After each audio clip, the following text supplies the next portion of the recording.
talking about that performance yesterday and where United are at the moment, you can't get away from the ownership issue. And I've said this before, and I'll keep saying it.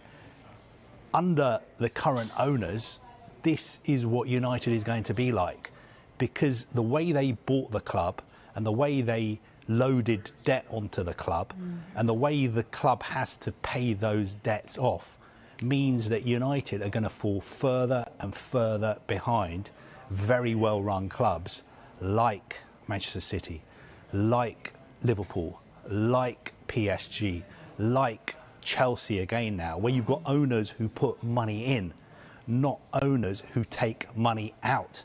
15 years ago, the Glazer family borrowed £600 million to buy Manchester United.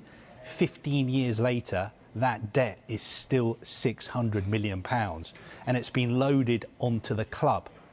And the takeover has ended up costing Manchester United somewhere between 1.5 and 2 billion pounds. That is money that has gone out of the club. So it's not surprising that Manchester United are the state they're in.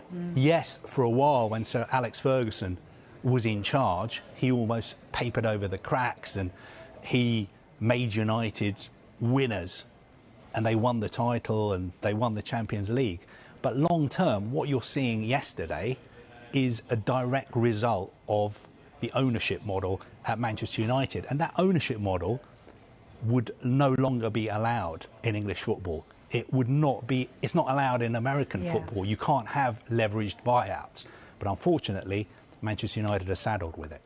And just to go back to this ownership issue, you look at Chelsea, they've got new owners. Chelsea was put up for sale. The Rain Group, the investment bank in New York, they had more than 100 interested parties, people who were interested in buying Chelsea.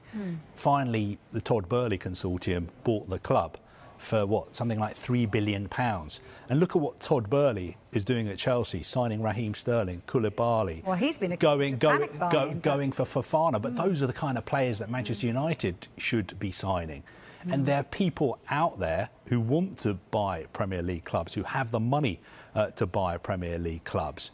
You know, until this debt issue is sorted out, I don't think Manchester United are ever going to get back to the level they were at before the Glazers arrived. And clubs like Manchester City, PSG, Liverpool are now light years ahead of Manchester United. You look at the league table last season, City finished 35 points above Manchester United. They're almost in a different division. They're in a different league.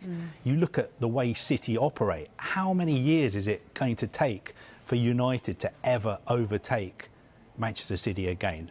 I'm not sure. I'm really not sure if it will happen unless there's a change in the ownership structure, because the money that's been taken out of Manchester United is the reason why Manchester United are in the state they're in today.